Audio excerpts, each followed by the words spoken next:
As the challenge character of DST, Wes is by far the weakest survivor in the game. While the character select screen tells you that others have a slim or grim chance of survival, Wes is the only one that is stated to have literally none. All of his stats have been dropped to 75, meaning he has half the health and hunger of typical Wilson, and less than half the sanity.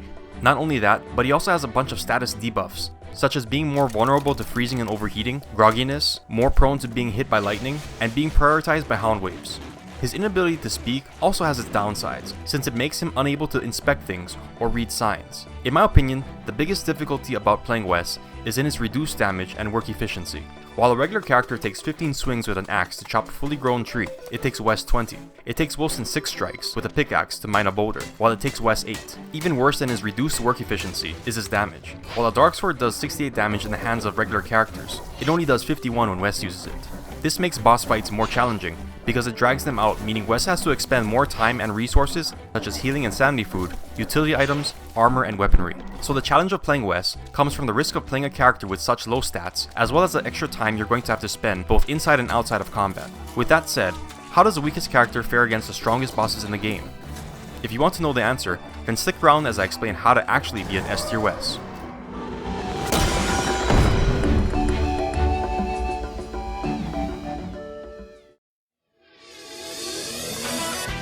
Like all my other boss rushes, this is the part where I go over the general strategy I'll be using before getting into the actual run. As explained in the intro, Wes's stats across the board have been lowered to 75. His lowered health isn't a really big deal, since even the regular football helmet turns 75 HP into 375 effective HP. Most bosses deal around 75 damage per hit, which means I just have to heal before getting hit 5 times in a row. However, there are some bosses such as the Twins of Terror, Toadstool, or Celestial Champion that can deal more than 375 points of damage in a few seconds, so I'll need to be especially cautious when fighting them. Wes's hunger isn't a big deal, since it drains just as fast as any other character. The only thing his 75 hunger really does is make certain dishes like meaty stew or tall scotch eggs not worth it. So I'll be making a few changes to be a little more efficient with my food, but it's not really a game changer. Wes's sanity is far more relevant than hunger. At only 75, coupled with the fact that boss fights will take longer, Wes is highly at risk of going insane, which is something you don't want to do if you're in the middle of dealing with a boss. So I'll have to make extra preparations to make sure I have sanity restoring items before engaging in some of these fights. When it comes to Wes's decreased work efficiency, there are quite a few ways to work around them. Hiring pigmen, hammering bunny hutches, or using dirt clops to mow down trees for boards, and using the AG fight to get a ton of rocks can be used to deal with Wes's slower chopping and mining speeds. The pick/axe you get from the ruins also effectively eliminates the downside for Wes, so I'll be using a combination of these methods in the run. Wes does technically have some upsides with his Balloonomancy tab, but honestly, they're all pretty much worthless in solo play outside of the speedy balloon. Regular balloons deal 5 damage and can distract hounds, but if you're having trouble with hounds, then you're probably not ready to take on raid bosses. The party balloon restores sanity based on the amount of players in it. However, not only are you solo, but there are just way better methods to restore sanity. The only time I think this could come in handy is if you're trying to temporarily go insane, since it costs 5 sanity to make one of these, so it lets you both decrease and increase your sanity. The inflatable vest lets you not suffer a health penalty if you drown. A great alternative to this is simply to not drown. The balloon hat insulates you from lightning, but by the time lightning is a threat, Wes will have much better ways to deal with it. The only useful one is the speedy balloon, because it gives Wes a speed boost from the moment you spawn in, meaning Wes has a much easier time exploring the map than most of the other characters in the game. So the only balloon I'll really be using is the speedy one. Now for the big elephant in the room, Wes's reduced damage. Like Wendy, Wes deals 25% less damage than the default damage characters. This means that even if you use a top tier weapon like the Dark Sword or Glass Cutter, you're still going to be doing significantly less damage than a regular character would using a Hambat. For Wes, a fully tamed Ornery Beefalo is really powerful, since its attacks deal the same damage as a Dark Sword. Yet unlike Dark Swords, Wes can attack an unlimited amount of times. This is why in my original Wes video, I advocated for rush taming an Ornery Beefalo and using it to fight all the bosses, as it essentially gave Wes his highest DPS weapon with unlimited durability. Sure, Wes may have been able to slightly outdamage the Beefalo with weapons like the Thulosite Club or Morning Star, but in my opinion, those were either too expensive or too situational to be considered better options. Even worse, with the Year of the Bunnymen update, DST players were introduced to a way to rush the War Shadow, giving Wes access to an infinite durability weapon that surpasses even the Thulosite Club's damage. So fighting on a Beefalo is clearly a really strong option for Wes. However, is it the best option? I don't think so. With the introduction of planar damage, the game has given Wes weapons that allow him to greatly surpass even the War Saddle Ornery Beefalo. Not only that, but unlike all the other characters in the game, Wes is the challenge character, which means his downsides are literally the entire point of picking him.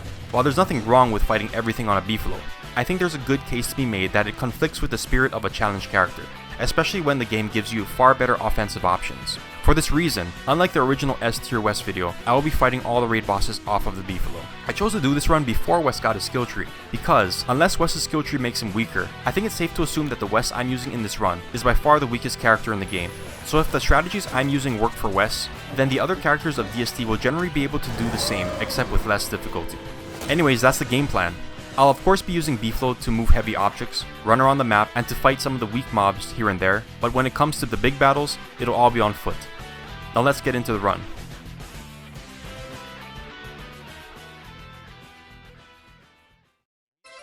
So after picking the best character skin in the game, I spawn in as Wes. I immediately make a speedy balloon, followed by picking a flower. The speedy balloon increases Wes's speed based on its durability.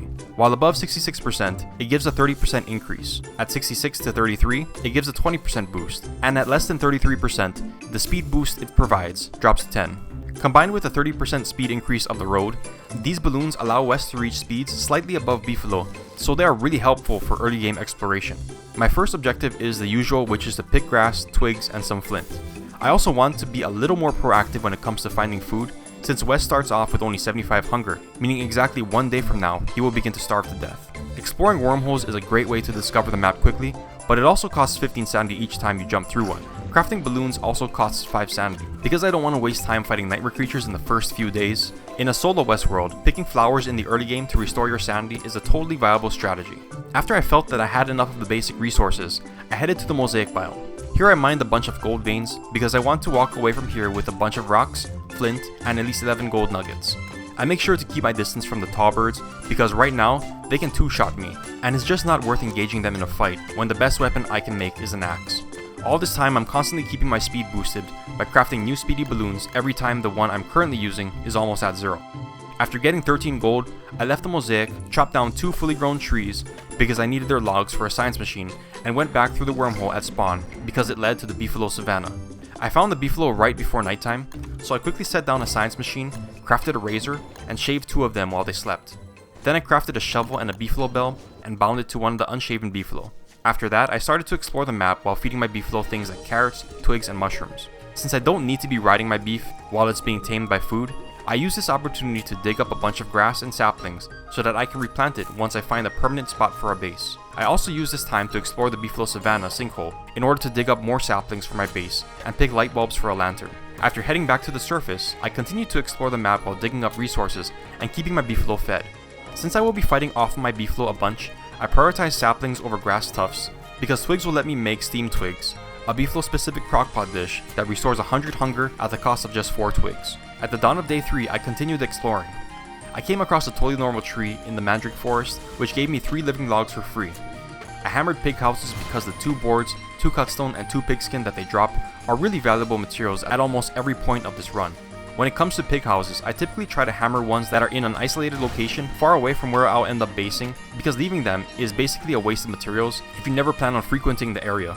In normal runs, I would usually have started building a base about a day after binding my Beefalo. However, in this run, it's been already 2 days and I still haven't settled down yet. The reason for this is that if you're rushing raid bosses as Wes, I highly recommend basing near one or preferably both of the deserts. Wes has such low max sanity that unless you're constantly eating sanity food, he's going to be getting distracted by nightmare creatures in many of the boss fights. Cooked cactus is one of the best solutions to this issue, as each restores 15 sanity, so basing near them will really save me on prep time during this run. So I continued my search, which led me past the junkyard, through the Bee Queen biome, and to Pig King. While surveying the area, I stumbled upon a walking cane. Now for any other character, this would be good news. However, Wes not only will be able to move much faster on a Beefalo, but he can also achieve even higher speeds than a walking cane via speedy balloons. So it's not that big of a deal, but I pick it up anyways because I'll eventually need a lazy explorer for Fuelweaver. After searching for a little longer, I found the Oasis Desert, which meant I could finally start setting up a base. I decided to base at the crossroads in the Bee Queen biome, since it was right next to the Oasis Desert, Spider Quarry, Pig King, and the junkyard. After setting up a science machine, I turned 4 boards, 2 electrical doodads, and 2 cut stone into an alchemy engine, and finally crafted a football helmet, and more importantly the Beefalo saddle. I then planted all the saplings and grass, and made a lantern, and I was all set to explore the map at Beefalo speed. For those of you who don't know, an untamed Beefalo with the regular saddle moves 63% faster than default speed, which makes them way faster than traveling the map with even a walking cane. More importantly, they suffer no speed penalty when lifting heavy objects such as the celestial altar pieces or suspicious marble, so they are by far the best long distance movement option for the vast majority of characters. While exploring the map, I made a small forest fire so I could get a bunch of charcoal for crockpots, and started building them at base. I then continued my map exploration. My main goal was to find the suspicious marble and their set piece because I want to fight the shadow pieces on day 21. My journey took me to the Killer Bee biome, through the spider quarry and into the Oasis Desert, where I ended up picking a bunch of cactus but found none of the pieces. I then stopped at base to make a piggyback out of the 2 rope, 6 silk, and 4 pigskin. The piggyback has 4 more inventory slots than a backpack and is both waterproof and fireproof, but it also has the downside of reducing the user's movement speed by 10%. However, Beefalo completely negate this downside, which means it's effectively a better backpack in every way. I then explored the picking biome, where I picked up the pan flute, the swamp where I got a bunch of reeds, and the Moonstone forest where I hammered more pig houses. Past the forest was Dragonfly Desert, where I picked tumbleweeds and a bunch of cactus. Before they are cooked, cactus flesh takes 10 days to spoil, and the time doubles when they're placed in the refrigerator, so the cactus I'm picking here will definitely come in handy for some of the earlier boss fights. After I was done in the Dragonfly Desert, I headed back to the base and stored all my cactus in the fridge. Then I fought the spiders next to the conspicuous chest to obtain the terrarium, and hopped on my Beefalo to explore the rest of the map. Eventually, I found the Nighthead in the middle of a meteor field, the Bishop Head in the Mosaic, and the Rooknose in the Dragonfly Desert, and I had all 3 pieces delivered to the set piece in the Spider Quarry by day 11. Spending the first part of the run assembling the pieces is beneficial since it allows you to tame your Beefalo for many days without ever putting it in danger. Before getting back to base, I rummaged through the junkyard and got a potato. I then fed it to my caged bird for seeds, which were then planted in tilled soil. Usually, you'd have to spend a bunch of time collecting and planting seeds in order to get a potato for the Moonstorms, but the junkyard provides a viable alternative way of obtaining them. At this point, I was almost ready to head to the caves, but first I remembered seeing Pearl's message in a bottle while exploring, so I backtracked to pick it up and used it to reveal her location. I then slaughtered a couple of Volt Goats because I'll need their meat for hambats. With animation cancelling, I find you can consistently get up to 4 hits on these guys before having to dodge, which amounts to pretty decent damage. On day 12, I made my final preparations for the ruins by cooking a bunch of steamed twigs, bringing back a stack of cactus for sanity, making tall scotch eggs for health, and cooking most of the meats for hunger. Cooking the meats is something that I typically wouldn't do with other characters, since turning them into meaty stew would usually be way more efficient. However, since meaty stew gives 150 hunger and Wes's hunger maxes out at 75, eating the meats individually is actually more efficient. After making a luxury axe and another batch of steamed twigs, I was finally ready to head down into the caves. In the caves, I headed past the starting area, through the rock lobster biome, and into the muddy light bulb fields. Since bulbs are so plentiful here, I picked them until I get a full stack. Then I began my search for the ruins. On my way there, I came across the Nightmare Werepig, but I couldn't fight him yet since I didn't have a tool strong enough to free him. Soon after, I spotted some nightmare fishers in the distance that led me to discover the wilds. Here, I picked a bunch of lichen because they were a good source of hunger for Wes and the Beefalo. I then continued exploring the wilds in search of a ruins branch, traveling through the Splamunky villages and Depworm encounters. Before arriving at the ruins, I found the Atrium Bridge, which is a small peninsula in the wilds that has a few light bulbs and a single cave hole. This unique piece of world generation is called the Atrium Bridge because it consistently spawns next to the atrium, which means it's the ideal spot to set up a gate for void walking. After placing my gate, I continued my search and found one of the ruins branches moments later. I then mined a couple statues for Thulacite while fighting nightmare creatures for fuel. I then crafted a Thulacite medallion, which revealed the Ancient Guardian's location, and crafted a Magi with a yellow gem. AG was in a different branch from where I was, but luckily it wasn't far, so I headed back to the wilds and into the second ruins branch, and weaved through the labyrinth by staying on the edges in order to avoid triggering the spiders. After arriving at AG's arena, I put my Beefalo far away, fed it a steamed twig, which would keep it fed for almost 3 minutes. I then cooked 8 cactus for sanity, made a fresh hambat, equipped the Magi, and approached the Ancient Guardian's arena to start the first boss fight. I know I picked up the walking cane earlier in the run, however I won't be using it for this fight because Wes literally doesn't need it since he has speedy balloons, and finding random walking canes on the ground isn't something you can consistently count on happening in a run. The Ancient Guardian has 10,000 HP and in my opinion is the second easiest boss that I'll be fighting. In his first phase, he'll either charge at you if you're far away or try to bite you if you're in close quarters. The strategy for beating him is to lead his charges into the pillars, which stuns him for a duration proportional to the amount of time he spent running, at which point you're free to attack him as much as possible. I'm using a Hambat for this fight, which normally deals 59.5 damage when fresh, however with Wes's damage nerf, it only does 44. 44 damage is still much better than the 34 damage I'd be doing while riding an untamed Beefalo. Since Wes is using speedy balloons and the Magi, he's moving up to 56% faster than default speed, which makes dodging AG very easy.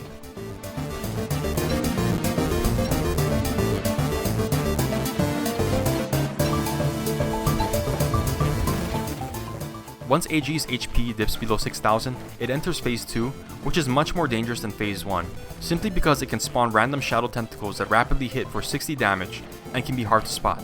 Since I forgot to make another football helmet, I'm forced to unequip the one I have in order to animation cancel, making the fight really dangerous since an unarmored Wes can easily get killed by a surprise tentacle. So while I'm doing this, pretty much all my focus is around Wes's feet to ensure no tentacles are about to spawn near me. Since I have a surplus of sanity food, I have no issue dropping low durability speedy balloons and crafting new ones since the 5 sanity cost is negligible.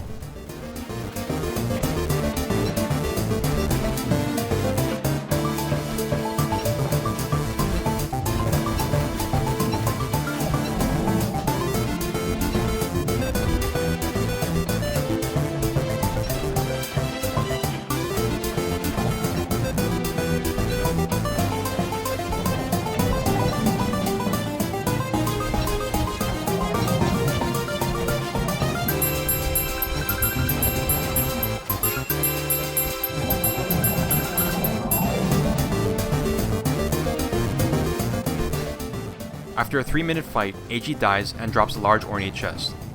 Among the thulecite and gems that the chest contained was a lazy explorer, which further proved that the walking cane that I found was not necessary. After looting all of that, I picked up the meat, spent time picking up rocks from AG's arena since Wes is bad at mining them, and dropped the walking cane.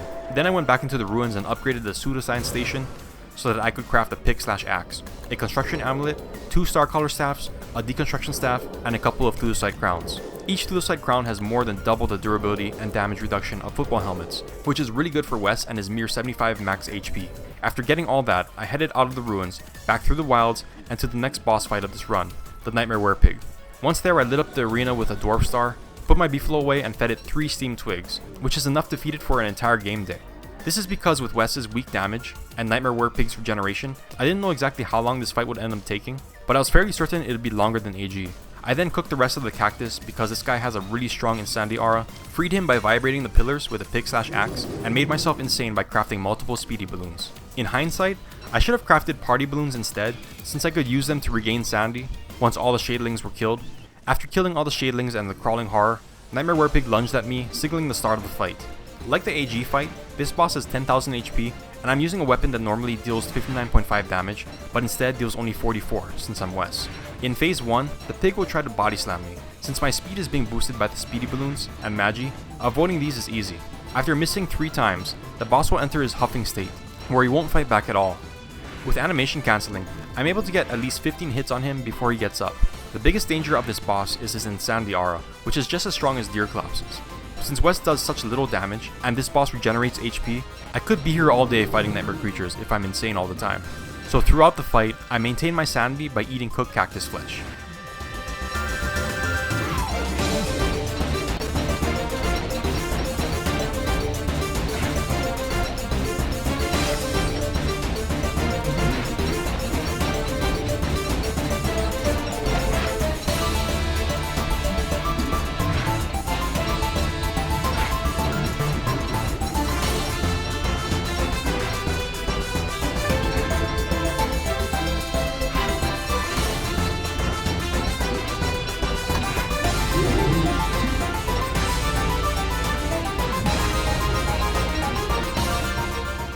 Once the Nightmare Werepig's HP drops to 5,000, he enters phase 2. In this phase, he'll stop trying to body slam Wes and will instead try to smash him. These smashes are the only thing that can destroy the pillars, so I bait him into smashing all 3 in order to obtain the material required to activate the cave rifts. Once all 3 are smashed, it's back to fighting him. Phase 2 is the most annoying to fight since he never enters his huffing state and is really only vulnerable for a couple seconds after recovering from a smash. The craters also drastically slow Wes down, and a lot of times you end up getting positioned really close to him, which drains your sanity like crazy. In other words, phase 2 is the slowest and most annoying of all 3.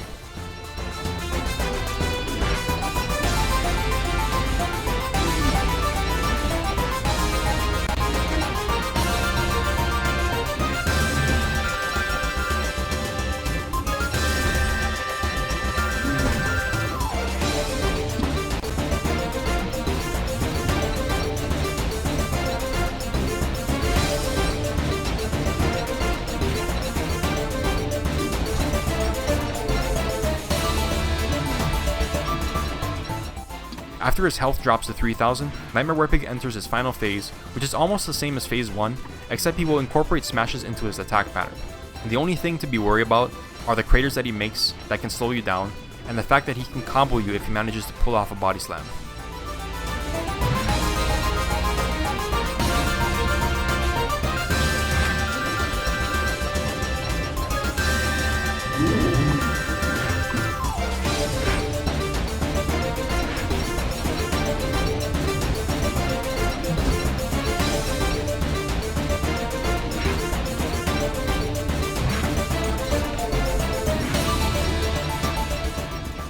After a 5-minute fight, Nightmare Werepig admits defeat on day 17, and drops a bunch of Dreadstone blueprints, as well as pure horror. I'll pick all this stuff up, and use the blueprints to restore my sanity, get back to my Beefalo, and head into the red mush tree forest. This biome is one of the 2 that house the stalagmites. In order to summon Fuelweaver, I'll need to get 8 fossil fragments, and mining stalagmites drops 1 or 2 of them, so I mine a bunch of stalagmites while murdering the spitters and cave spiders that pop out of them. The spitters' ranged attack can hit Wes on top of a Beefalo, however if you run right up to them, they will only use your slow melee attack, which makes them way easier to deal with. After a couple of minutes of destroying spider houses, I left the biome with all the fossil pieces I needed. The last thing I had to do before going back to the surface was obtain the living logs for a shadow manipulator. The Lunar grotto biome spawns mush gnomes, which drop these, so I spend some time hunting them down. I encountered 4 of them in a pretty short period, and 2 of them dropped 2 logs, which is a pretty lucky hunt in my opinion. With 6 logs, I'm finally able to leave the caves. It's now day 19, which means there's only 1.5 days until winter. I spend what little time I have left in autumn, picking all the cactus in Dragonfly Desert, and capturing rabbits for a presti. On a night before winter, I turned the bunnies into a presti, and cooked a bunch of pierogies for healing. On day 21, I killed spiders for monster meat to make even more pierogies, since I'll be needing a lot of them soon.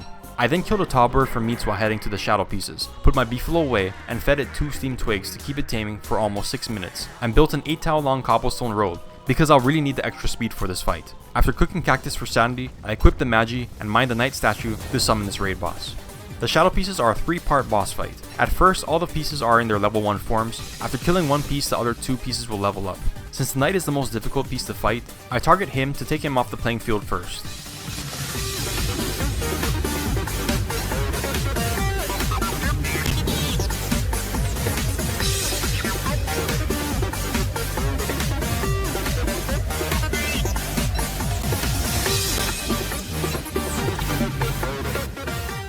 After the knight dies, the rook and bishop level up to 2. In this phase, they both have thousands of health and deal way more damage than they did before. While the rook's teleports can be dodged with just the speed of the magi and the lazy explorer, the bishop's teleports can't, which means every time it tries to attack, Wes will need to take at least 1 hit, unless I want to waste some of the lazy explorer's teleports. It's because the bishop's teleports are undodgeable that I don't recommend using speedy balloons over walking canes for the shadow pieces, because getting hit will cause Wes to drop the balloon, and the bishop's AoE attack will also cause it to pop, which will add to the hit stun. So the strategy in this phase is the typical one, which is to target the bishop while avoiding the rook's attacks and taking as few hits from the bishop as possible.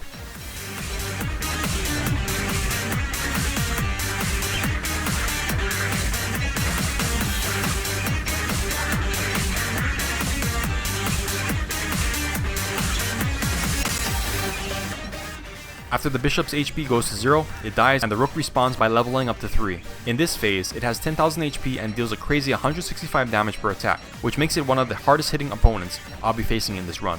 However, the behavior of the rook remains the same. It has only 1 attack, which is its teleports. It executes this attack way quicker than before, and it has a large AoE. But with the combined speed bonuses that the Magi, Lazy Explorer, and Road offer, Wes is more than fast enough to avoid all of it. So this phase ends up being both the longest, but also the easiest of the 3.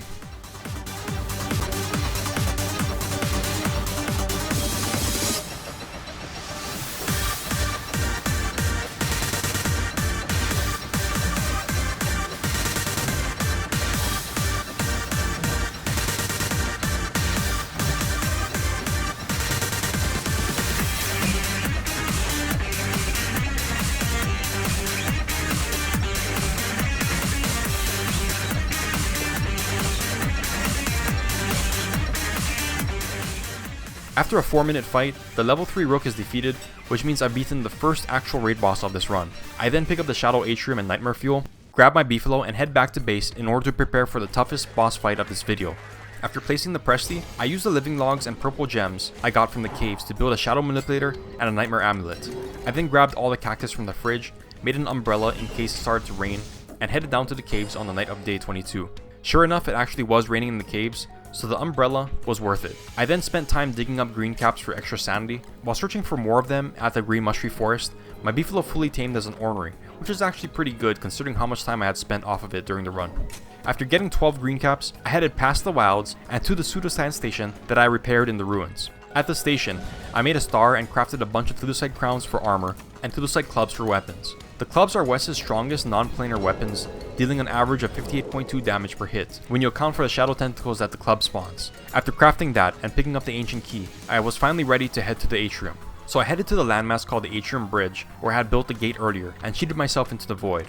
Almost immediately after void walking, I found the atrium, proving the Atrium Bridge theory right. I then made my way over to the arena, hopped off my Beefalo, and teleported in. Then I socketed the key into the ancient gateway, built a statue using 8 fossil pieces, and started my final preparations. For this fight, I'll be using the pseudoscience crowns as my armor, pseudoscience clubs as my weaponry, pierogies for healing, and a combination of cactus and green caps for sanity. I'll also be using the magi as my primary chest slot item to increase my speed, while flashing the nightmare amulet on and off in order to destroy the unseen hands. Finally, I'll be using the lazy explorer to teleport out of the bone snares. After I had finished cooking and organizing my inventory, I inserted the shadow atrium into the skeleton to start the fight. The mere act of activating Fuelweaver will drop your sanity by 40, so I immediately eat 3 cactus to counter this. I then start fighting Fuelweaver by animation cancelling pseudoscience club swings, while dodging his skull bashes and bone spirals. I anticipate his bone snare and dodge it by getting out of its AoE. By doing this and keeping the fight inside the large circle, Fuelweaver will not use his bone snare attack for the majority of phase 1.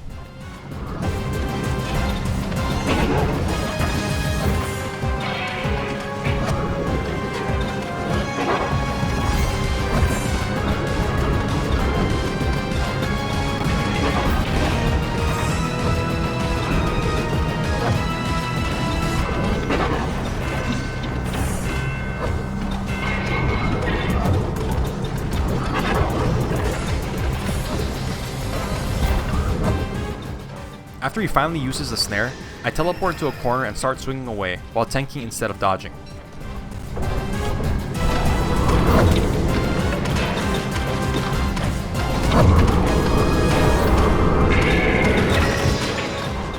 Once his HP drops below 10,000, Fuelweaver will put up his shield indicating he has entered phase 2. He will then summon a bunch of woven shadows. Each of these will restore 400 of Fuelweaver's HP if he manages to eat them.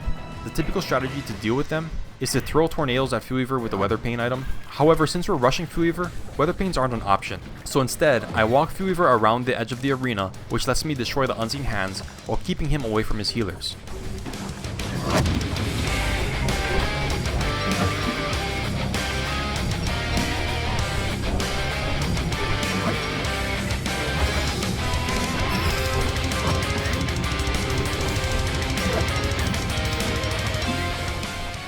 Once I complete a full circle, I lure him to the outside, destroy the last unseen hand, and start to tank him while animation cancelling attacks with the pseudoscience club.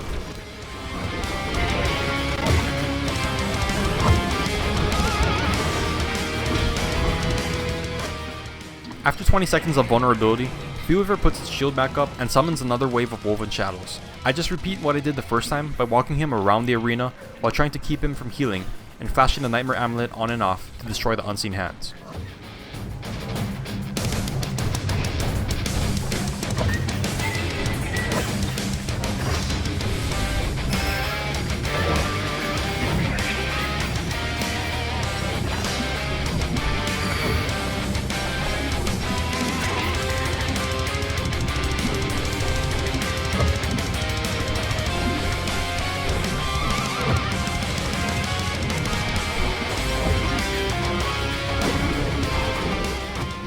One thing that you really need to be aware of with Wes is his HP. Fuelweaver does so much damage that even with pseudoscience crowns, your health can go from full to 0 within 1 round of tanking. Fuelweaver's skull bashes deal 10 damage to Wes per hit, so once I see his HP drop below 10, I make sure to eat a pierogi.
After spending over an entire game day fighting Fuelweaver, Wes manages to drop him on day 25. Like I said before, Wes's low damage and low health makes Fuelweaver by far the most difficult boss in this run, which is fitting since Fuelweaver is one of the 2 final bosses and the gatekeeper of Wes's full potential. With Fuelweaver down for the count, I handed the 5 Dreadstone to the Shadow Hand in order to summon Charlie and activate the rifts.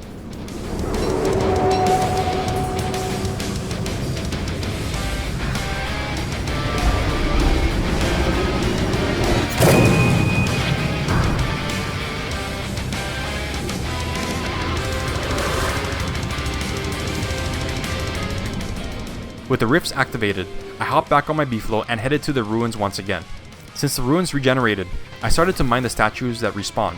I also headed to the ancient garden again and killed him so I could get all the loot that he drops. Since I had already beaten him before, I decided to use my Beefalo this time.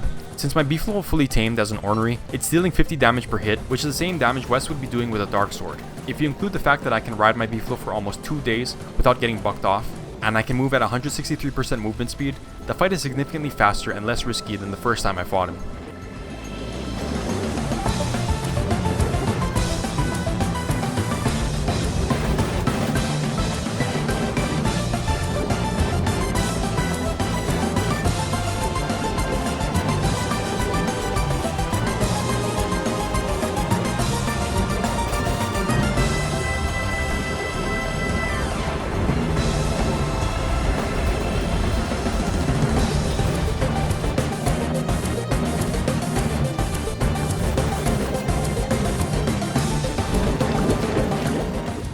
After AG dies, I once again loot the chest for the 8th Thudosite, while not really caring about the other stuff. The main resources I'm trying to get in the ruins are Thudosite and green gems, because I want to craft a bunch of construction amulets and decon staffs. In order to get living logs for the staff, I pay a visit to the Lunar grotto and kill Moonstons again, before making a quick trip to the surface to drop off some items and pick up the pure horror. I then head back into the caves and search for Toadstool before going to the completed pseudoscience station in the ruins. At the station, I used the pure horror and dreadstone to make the Shadowcraft plinth, decon staffs, and construction amulets. On day 31, I headed out of the caves and to the Moonstone, because it was time to turn one of my star collars into a moon collar. After building the wall around 3 sides and blocking off the other with fossil pieces, I inserted the staff during the full moon to start the event. The hounds and pigs recognize the walls as obstacles, but they are oblivious to the fossils, so they end up spending all their time stuck on the pieces. After the star collar transforms, I mine all the hound and werepig statues for moon rocks and head back into the caves. It's been about 6 days since I beat Fuelweaver, which not only means the cave rifts have had enough time to appear, but also the Ink Blights have finally begun to spawn. So the first nightmare fissure that I stumble upon becomes shrouded in miasma and emits an ominous red as it morphs into a dreadstone outcrop. Wes only has 75 HP, and at this point I didn't have any planar armor, healing food, sanity food, or even regular food, which meant I had to finish the fight really quickly, else I'd start starving to death. So I decided to do this fight on a Beefalo. The Ink Blight trio consists of Shriek, Rasp, and Jitters. Shriek is the flying one that launches the AoE projectile, Rasp is a giant blob, and Jitters is the one that walks and cartwheels on 2 legs. Shriek and Jitters aren't a big concern because Beefalo don't have armor, so there's no difference to them between planar and regular damage. However, Rasp is extremely dangerous to the Beefalo, because his leap attack will take you off your Beefalo and deal 120 normal and 120 planar damage, which means instant death for Wes. Not only that, but if this happens, your Beefalo will instantly get aggroed onto Rasp, which means it's as good as dead. So the number 1 priority for this fight is to make sure I do not get hit by Rasp. The way the Ink Blight trio fights is that each one will take turns attacking. So once Rasp does his jump attack, I know that he'll only try another attack after the other 2 pieces attempt an attack of their own. So that's my opening to deal damage.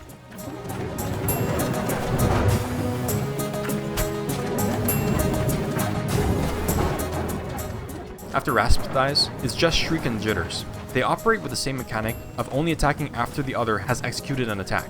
It doesn't really matter which one you kill first, but I tend to pick Jitters since I find Shriek less annoying to kite once he's the only one left.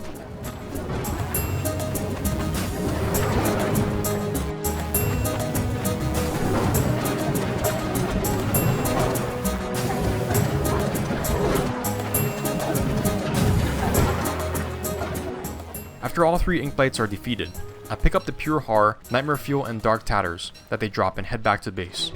Back up top, I use the Construction Amulet at the Shadowcraft to make a bunch of Void Robes at half the material cost, and then deconstructed them to get the full crafting materials back.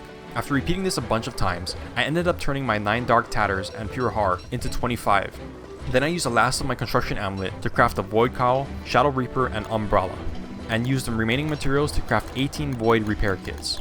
With this, Wes is now at what I believe to be his maximum potential. Up until now, the strongest weapon Wes could use was the Thulecite Club, which averaged around 58 damage per hit. The Shadow Reaper completely blows this away, since, when combined with the Void Cowl, Wes's max damage jumps to 78, which surpasses even Wigfrid when she uses a fresh Hambat. The reason the Shadow Reaper does so much damage is that most of its damage is planar, and planar damage is unaffected by Wes's 25% less damage nerf. This is why the Shadow Reaper in the hands of Wilson only deals 10 more damage than Wes, which amounts to a mere 11% less damage per swing, not 25. Not only does the Shadow Reaper allow Wes to deal way more damage than his other options, but they are so cheap that they can effectively be treated as a weapon with infinite durability. Each Void repair kit lets me fully restore the Reaper to 100%, and I have 18 of them. Not only that, but Wes has a hidden buff, which is that he uses 25% less weapon and tool durability than regular characters. So while Wilson can swing the Reaper 200 times before it needs to be repaired, Wes is able to do the same except 266 times. If you do the math, Wes is actually able to deal significantly more damage with the Reaper before it needs to be repaired than Wilson can. At this point, I was ready to take on the rest of the raid bosses. Winter was almost over, so I decided the first one I tried the new year out on is Klaus. I got the antler from the No-Eyed Deer in the picking biome and found the stash later that night at the beginning of the mosaic. After making a star for heat and putting my Beefalo away, I used the antler on the loot stash to summon Klaus. Klaus is in my opinion the easiest out of all the raid bosses. In his first phase, he has 10,000 HP and will try to attack you with double swipes or have his gem deer fire off their spells. Each swipe deals 37.5 damage, so getting hit isn't the end of the world. His deer actually hit harder than him at 50 damage, so the priority when fighting Klaus is to stay in between the two deer so they can't hit you. For the ice spell, I immediately switch to the Lazy Explorer and run around Klaus once I see the cast begins.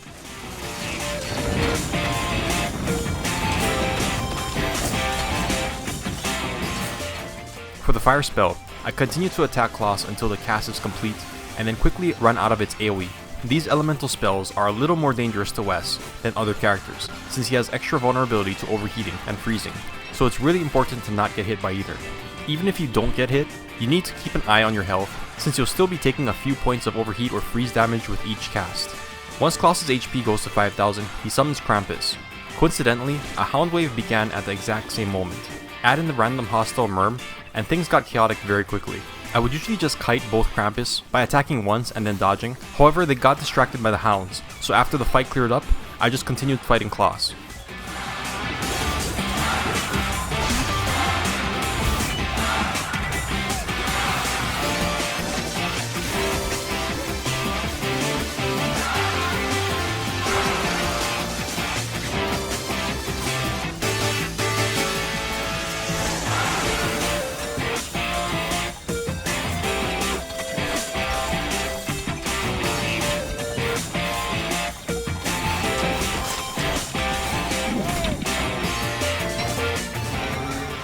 After Klaus dies the first time, he gets revived with 5,000 HP. Now that he's unchained, he gains a pounce attack and screams from time to time. It's not that different from phase 1. With the speed of the Magi and Lazy Explorer, all you need to do is run in the opposite direction of him when he's ready to lunge.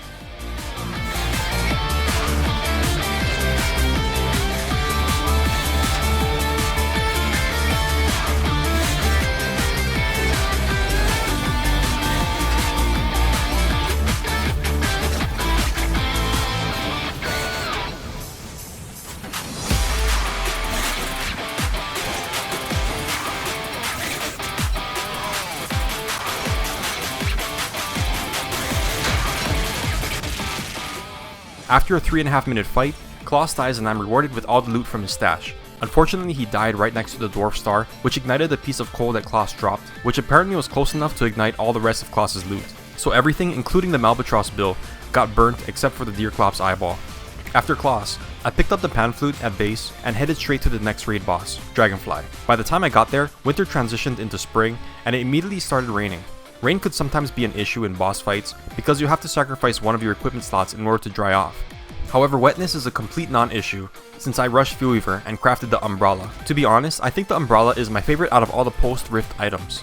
While equipped, it blocks 100% of wetness and has the highest heat protection value of 240, making it comparable to the Eyebrow, except unlike the Eyebrow, it can be used for 15 days instead of 9, which means I won't have to even think about repairing it during this run. Speaking of repairing it, The umbrella not only completely blocks acid rain, but it also regains durability from doing this. It also blocks lunar hail as well, making it great for dealing with post-celestial champion worlds. The best thing about the umbrella has got to be the barrier. If you right click on the umbrella while it's on the ground, it will create a barrier that's about 8 tiles in diameter. This barrier provides 100% rain, acid rain, and hail protection to everything inside of it. Since I'm doing a lot of fighting during spring, the barrier is extremely valuable for boss fights, since it lets me basically ignore rain completely. With that said, after arriving at Dragonfly's arena, I make a dwarf star for light and set up a barrier to give me a safe spot from the rain. Then I approach Dragonfly to start the fight. Dragonfly has 27,500 HP and deals 75 damage per hit. Since I'm forced to use the Void Cowl in order to maximize my attack power, 5 slaps without healing means I'm dead. I barely used any pierogies in the Klaus fight, so I had a bunch of them stocked up, so things aren't too dangerous. To kite her, I use animation cancelling to land 7 hits, although I could probably bring it up to 8 had I fought her on the road.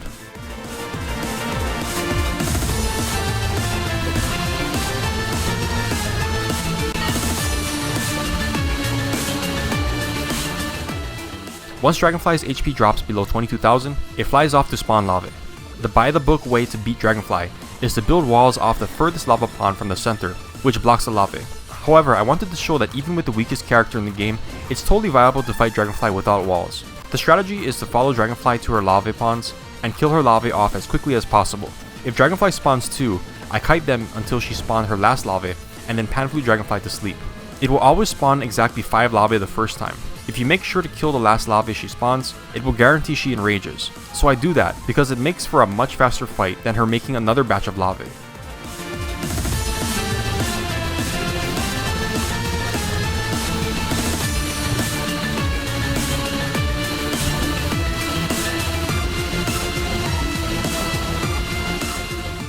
After she enrages, I put her to sleep again with the pan flute and begin attacking and kiting her the same way I did before.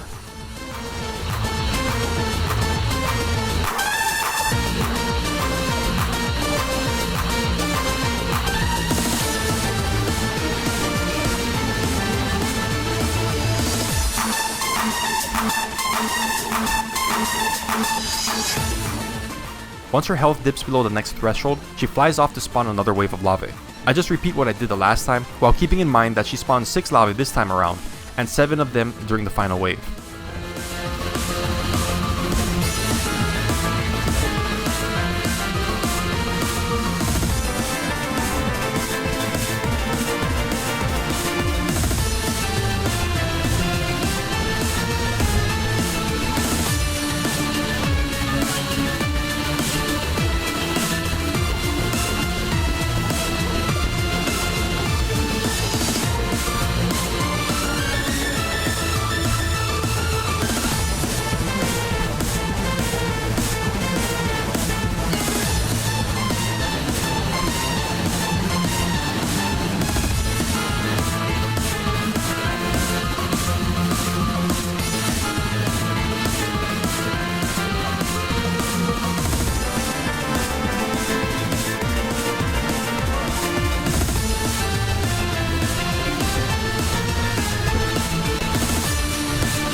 After a 7-minute fight, Dragonfly dies.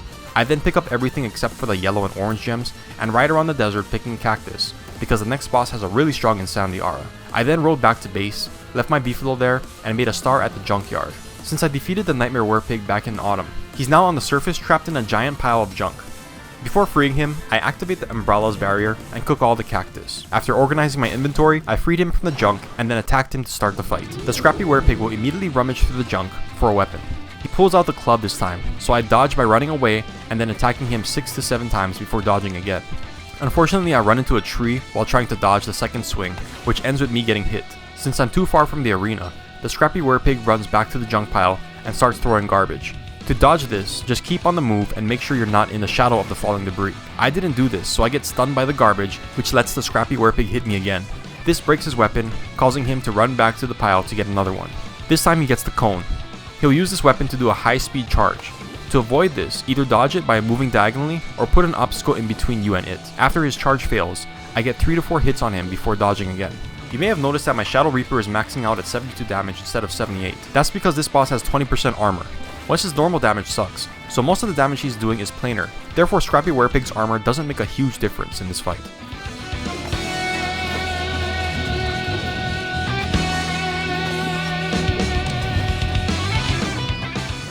When Scrappy Werepig starts dual wielding, I basically treat all of his attacks as if they are the cone charge. The cooldown in between attacks is the same as before, so after a charge, you can get 3 to 4 hits on him, while it's 6 to 7 for the swing.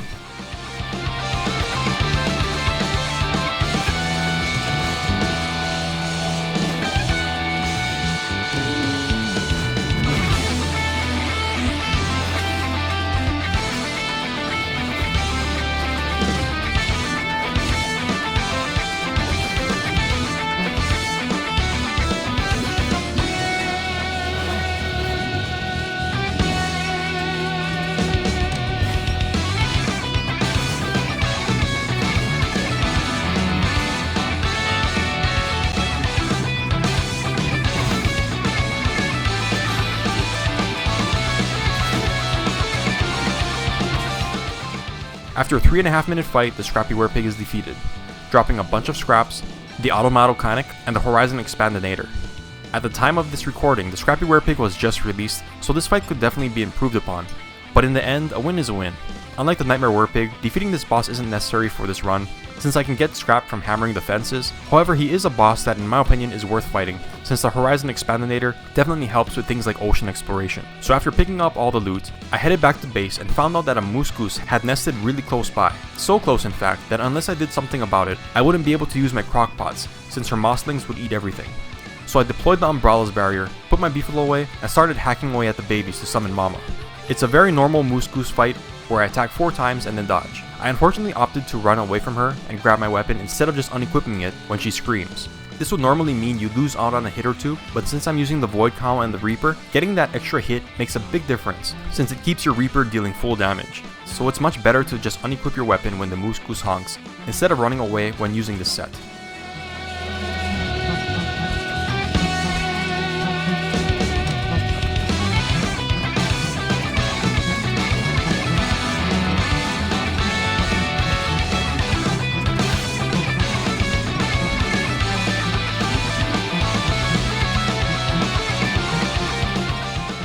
After the moose goose dies, the mosslings become hostile and do their tornado attack.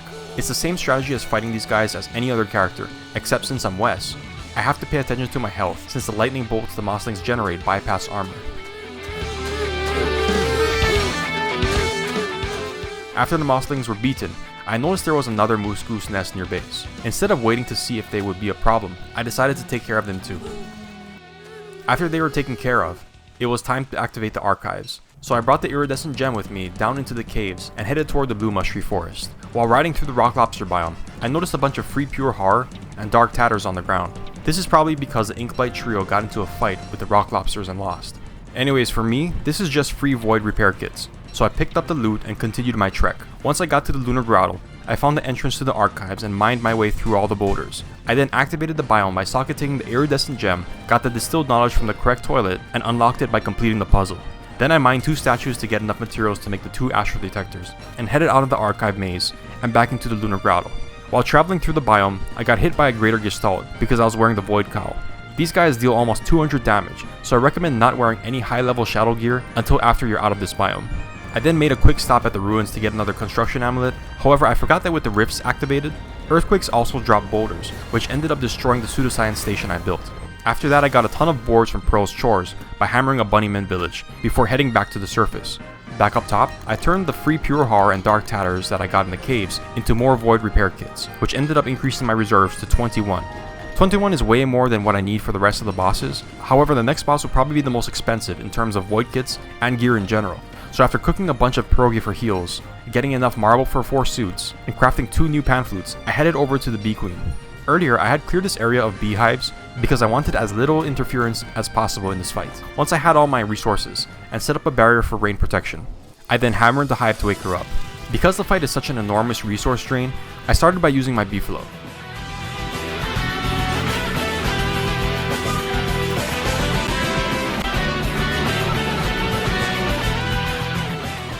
After putting all her Grumble Bees to sleep and killing all but one, I started chasing Bee Queen down and attacking it as quickly as possible. The Beefalo is only dealing 50 damage per hit and has a mere 1000 HP, so I'm not expecting to do much with it, but it's still better than nothing.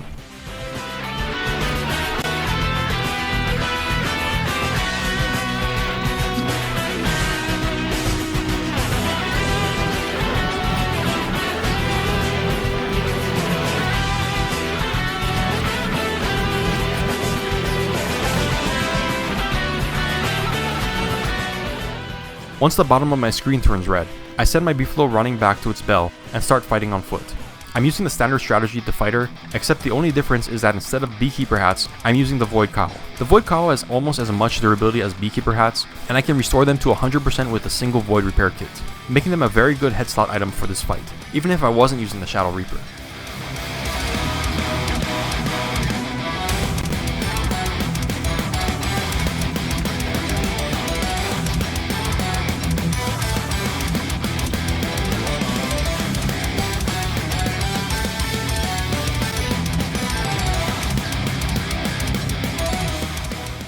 Once her health drops to 3/4, she enters phase 2, where she spawns double the minions. This time, I can't just leave one and tank her, therefore I do the typical strategy of pan-fluting everything to sleep, and then attacking her as many times as I can. In this phase, I don't use marble suits as part of my tanking strat, so I do have to keep an eye on my health.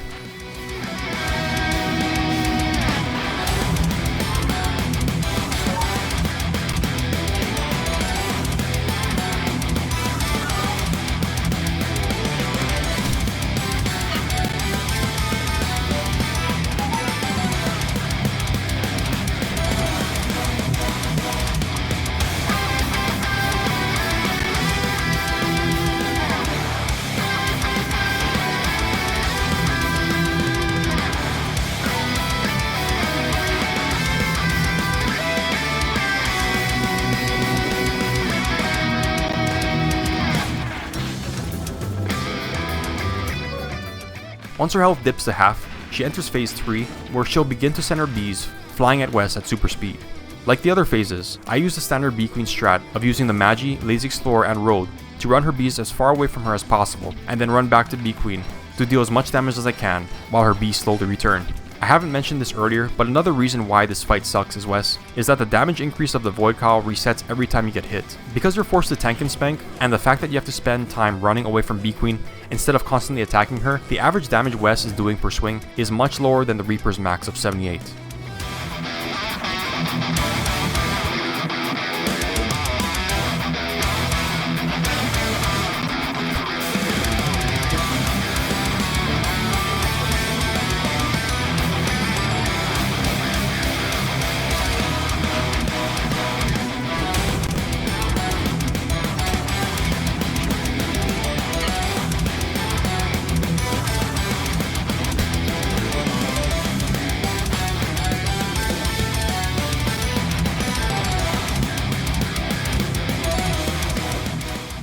After dropping her health to 1/4, Bee Queen screams, indicating she's at her final phase. Other than screaming more frequently, there's literally no difference between the way she behaves here and in phase 3, so the strategy is the same.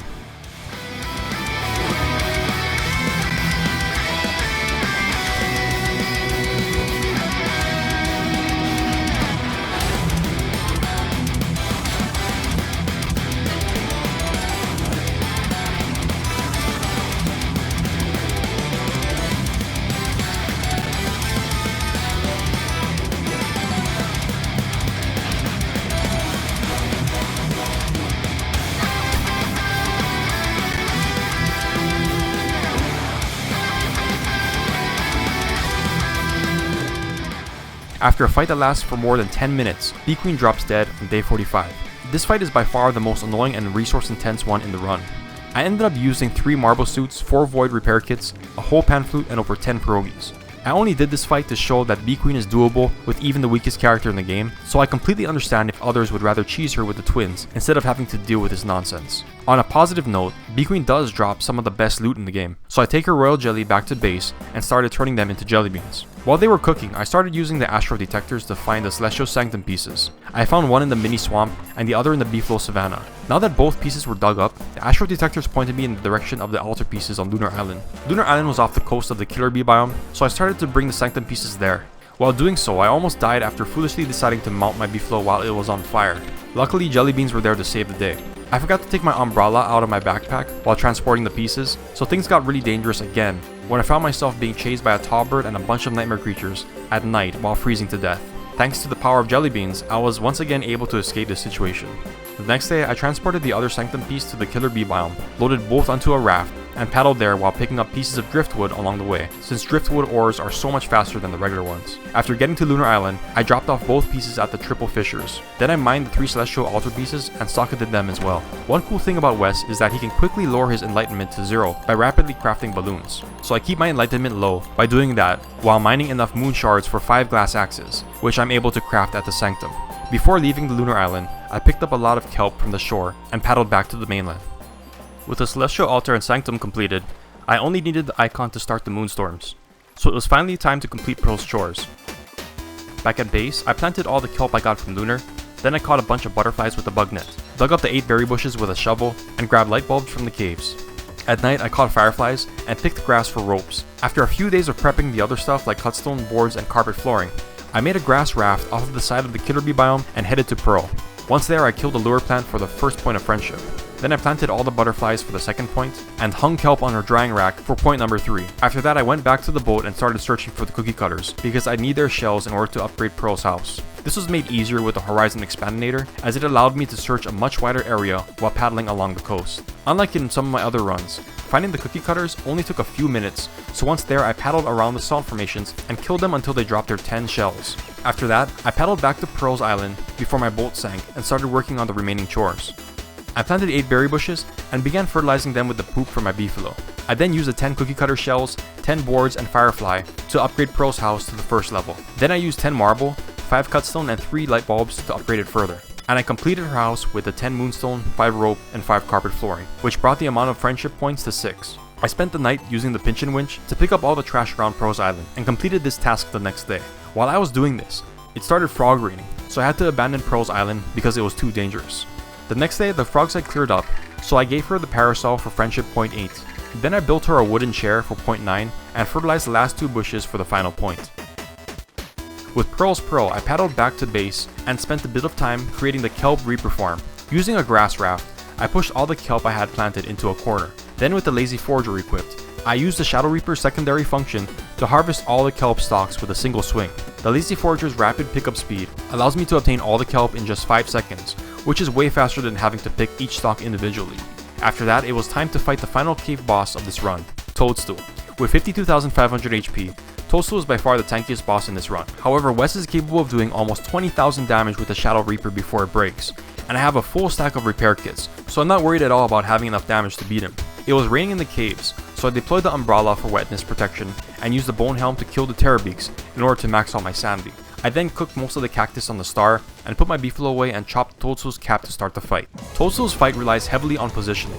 While dealing damage to him and avoiding his boom shrooms and spore bombs, I try my best to lead him away from the center, because if he's far enough away from it, he'll walk back while completely ignoring me for 15 seconds before he begins to summon his trees. The boom shrooms can be pretty dangerous to Wes, since the cow only blocks 80% of damage, and Toadstool launches multiple at once. The base damage of the boom shroom is 100, but this number can go up to 250 depending on how powered up Toadstool is. In other words, Toadstool is one of the bosses that has the potential to one-shot Wes, even at full health, which means I need to treat it with the appropriate amount of caution. Toadstool's other move is the Spore Bomb, which rapidly spoils perishables and constantly hits for 20 damage. This attack is far less dangerous, but I still don't want to get hit by it, because it'll reset the damage of the Shadow Reaper.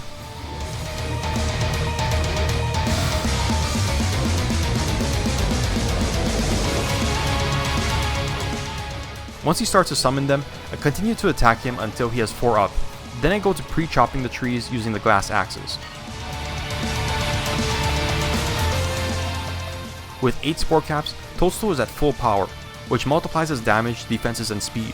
I use his speed boost to walk him behind the pond that is closest to the center of the arena and pan flute him to sleep. Then I get to chopping down his spore caps. I'm using glass axes, which are 2.5 times as efficient as regular or luxury axes. Normally 4 chops would be enough to destroy Toadstool's trees. However, Wes chops with 25% less efficiency than everyone else, so it takes 6 swings to fell each. The 2 extra swings makes a significant difference, since it means I have less time to do damage to Toadstool. After all the trees are chopped, it's back to fighting Toad.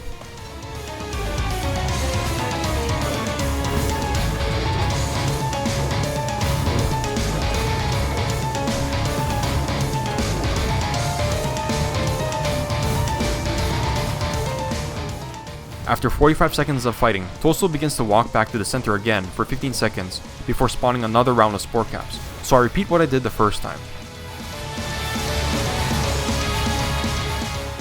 Like the first time, I continue to attack until 4 spore caps are up. Since Wes is doing so much damage with the Void Gear, Toadstool gets dropped to phase 2 before he's able to completely summon his second set of trees.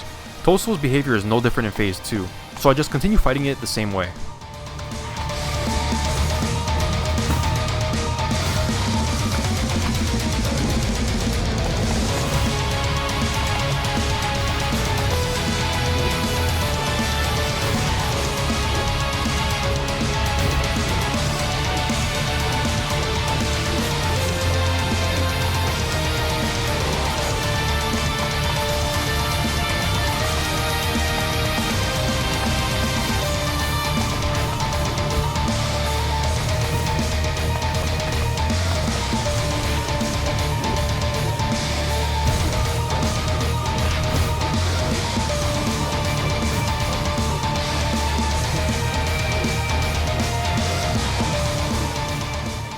Toadstool's enormous health pool, combined with a lot of time spent chopping trees, means this is a long fight. It's practically guaranteed that Wes will begin to starve before the fight is over, so when my hunger gets low, I pan-fluted to sleep and quickly restore my hunger and sanity with the cooked cactus I stored in my piggyback. After that, I'm ready to get back into the fight. At this point, I have done so much damage to Toad that he was very close to entering phase 3.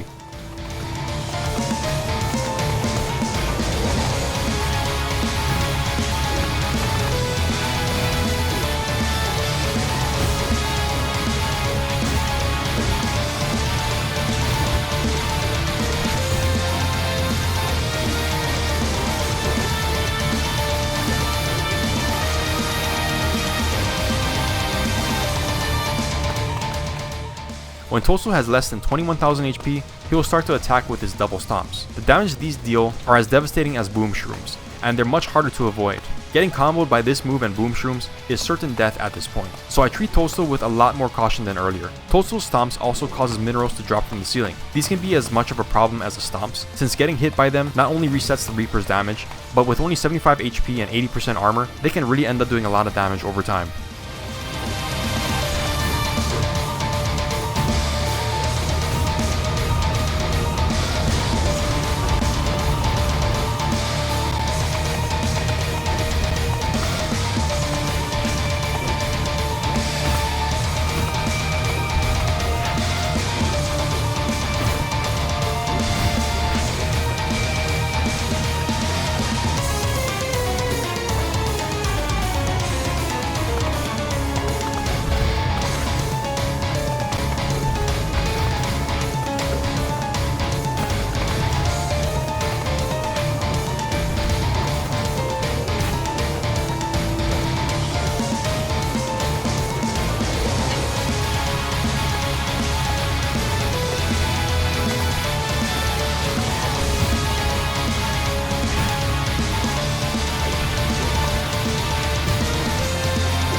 After fighting for more than 13 minutes, Toadstool is finally brought down. Unlike a lot of other DST players, I'm actually a fan of Toadstool's lamps. However, they aren't all that useful for a boss rush, so I don't even bother picking up the loot and head out of the arena to pick up some light bulbs. Before I headed to the surface, I needed to get a bunch of purple gems, so I went to the ruins and fought bishops and mine statues for them.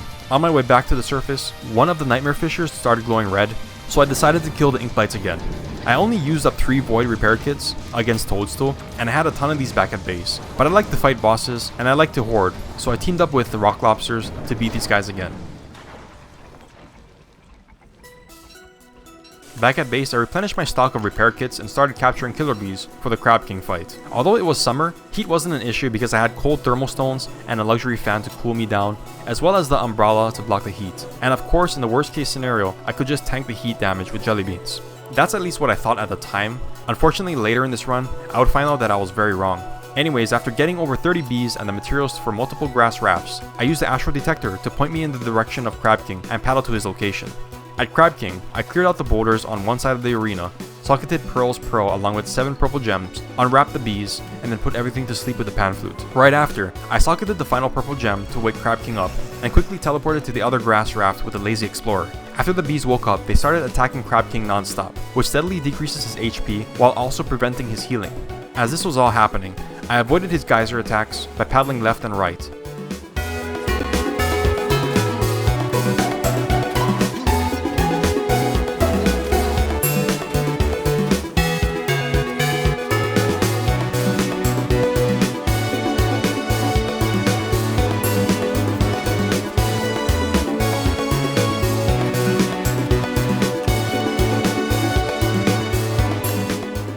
Unfortunately, I paddled too far, which caused the Crab King to freeze all the bees, and while they are frozen, he healed himself back up to full.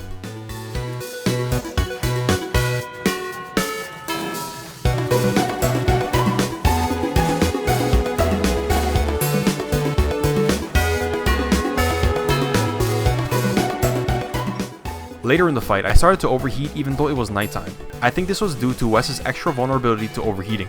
I tried to combat the overheat damage with jelly beans, but Wes's health steadily went down since he takes more damage from the elements.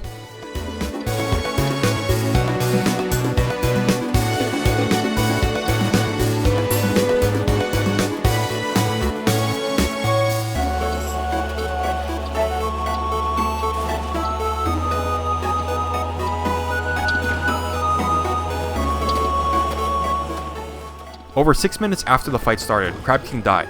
I quickly used the last charge of my pan flute to put all the bees to sleep, grabbed the celestial icon with the pinch and winch, and paddled back to shore as quickly as I could. I had less than 20 HP and a horde of bees following me, so things weren't looking good. With only 10 HP left and my health slowly dropping, I decided to just let myself die near the touchstone or one of the life-giving amulets from Klaus, so I could revive myself immediately after. However, by some miracle, my thermal stone became cold again, which quickly dropped my temperature and allowed the jelly beans to heal me back up to full.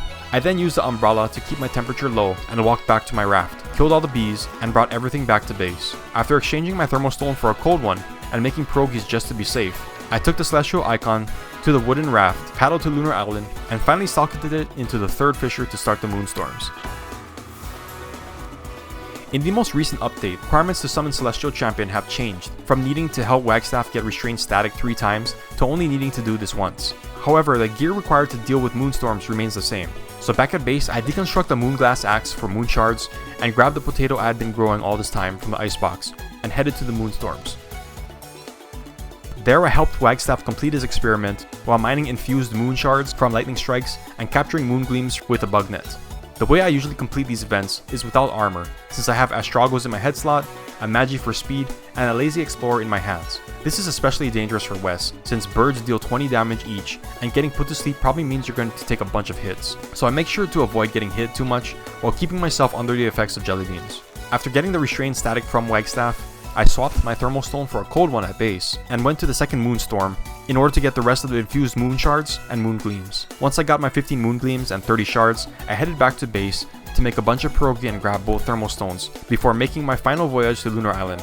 On the way there, I picked up the celestial orb from the meteor field, before hopping onto the boat and paddling to the Celestial Champion arena. Before summoning the champion, I built an icebox away from the fight. This will allow me to constantly keep cool by swapping thermal stones whenever one of them starts to warm. Once I had my inventory organized and ready, I dropped my piggyback and went to the Celestial Altars to complete Wagstaff's experiment and called down the second final boss.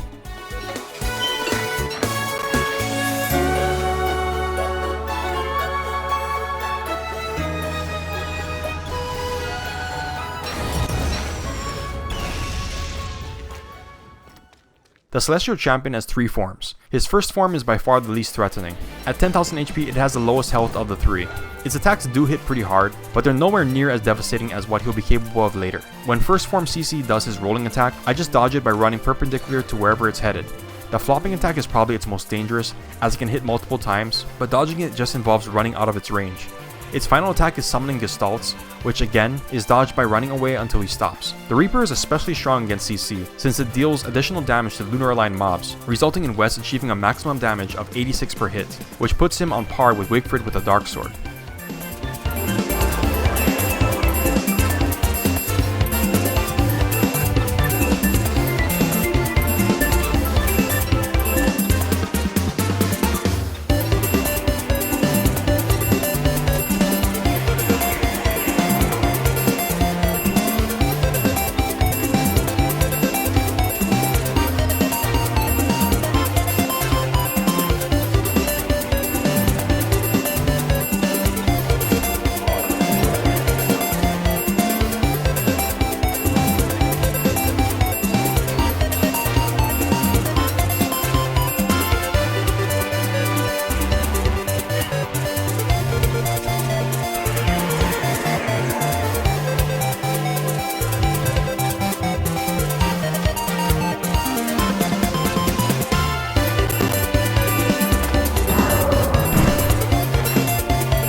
After Phase 1 is defeated, CC transforms into its second and potentially most dangerous form. Phase 2's Blender attack deals 100 damage per hit and can hit well over 4 times in a row if Wes gets caught in it. The Void Cowl armor only gives Wes 375 effective HP, meaning this move can kill him even if he's fully healed. Because of this, I am very careful to anticipate this move and dodge earlier rather than later.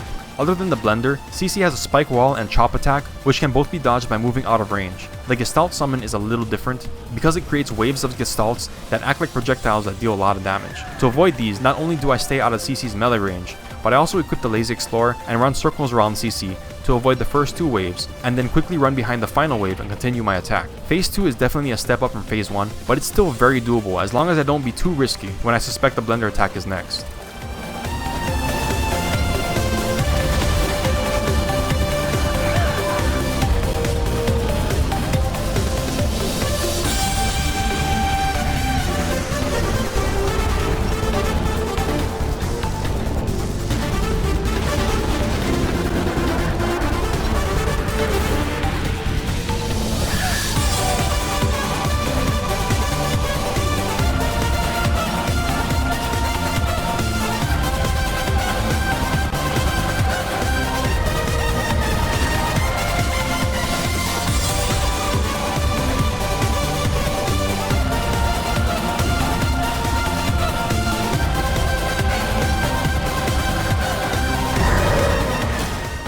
Once Phase 2 is defeated, CC morphs into its final and by far the most dangerous phase. It now has several different attacks, and all of them deal tons of damage. Every now and then, CC will stop to summon greater Gestalts that deal 180 damage each.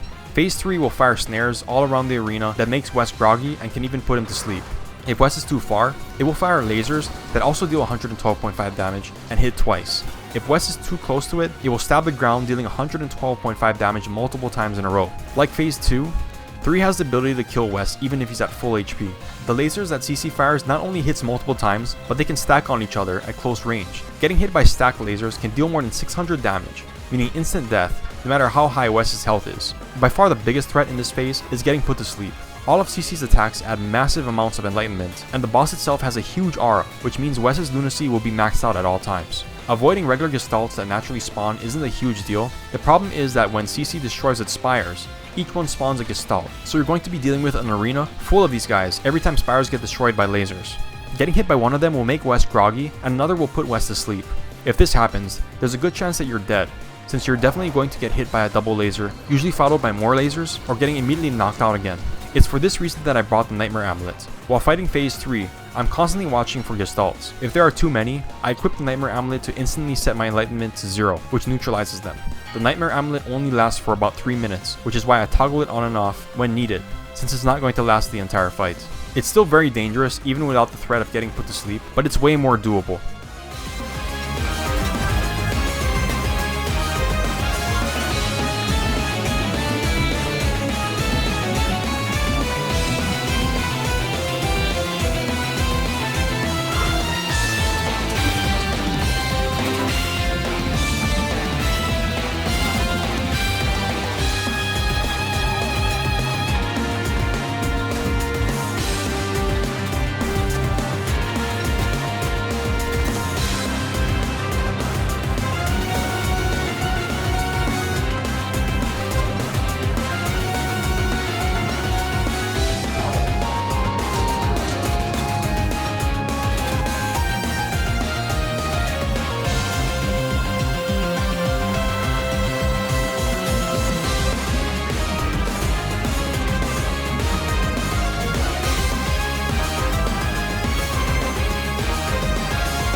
After bringing the Celestial Champion to near death, I run back to my icebox to swap my thermal stone out for a cold one, and then start lighting up the lunar island with a bunch of dwarf stars. I also grabbed a pile of balloons for my piggyback because it'll allow me to rapidly drop my sandy whenever I feel like it. Right before the start of the next day, I deal the finishing blow, marking the end of probably the most dangerous fight in this run. The reason I stalled out the fight was because after giving Wagstaff the Enlightened Crown Shard to activate the rifts, the entire rest of day 69 will be night, and the final boss of this run can only be fought while it's nighttime. So after the world becomes dark, I activate the Corrupted Terrarium to summon the Twins of Terror. I would usually separate them by putting both to sleep and then fighting just one, but I forgot the Pan Flute. So this time, I try to bait Spasmatism away from Retinazer and then I engage it in a one-on-one fight.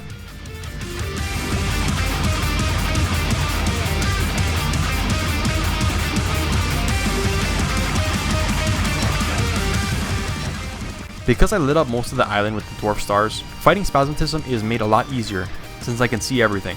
All I do is attack it as much as I can while dodging its charges and leading it away from its suspicious beepers.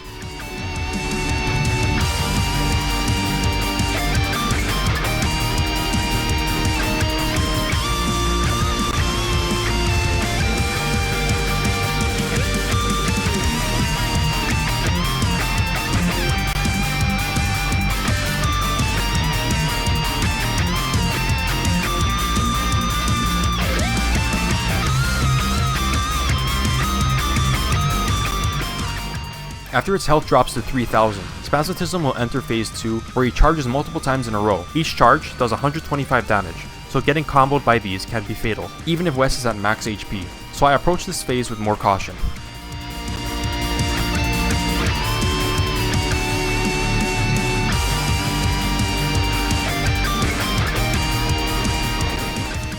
Once Spasmatism dies, I turn my attention to Retinazer. Their behavior is very similar, with the only notable difference being Retinazer spawns more minions and charges slower.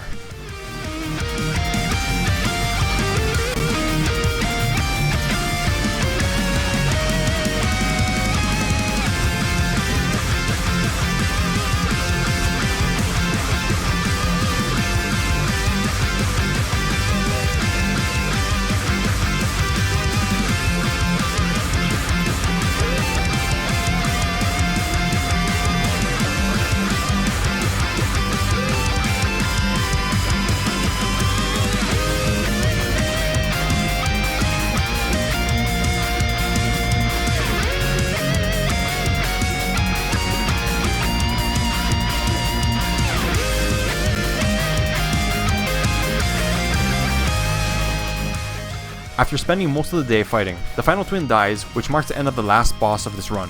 With that, we've beaten the Shadow Pieces, Fuelweaver, Klaus, Dragonfly, Bee Queen, Toadstool, Crab King, the Celestial Champion, and the Twins of Terror, as well as a bunch of non-raid bosses like the Ancient Guardian, the Nightmare and Scrappy Werepig, Moose Goose, and the Ink Blights trio if you consider those bosses. We managed to do this all within the first year, using by far the weakest character in the game. At the time the gameplay for this video was recorded, Wes's skill tree has yet to be released, but unless it ends up making him weaker, all these strategies should still apply even when he finally gets one.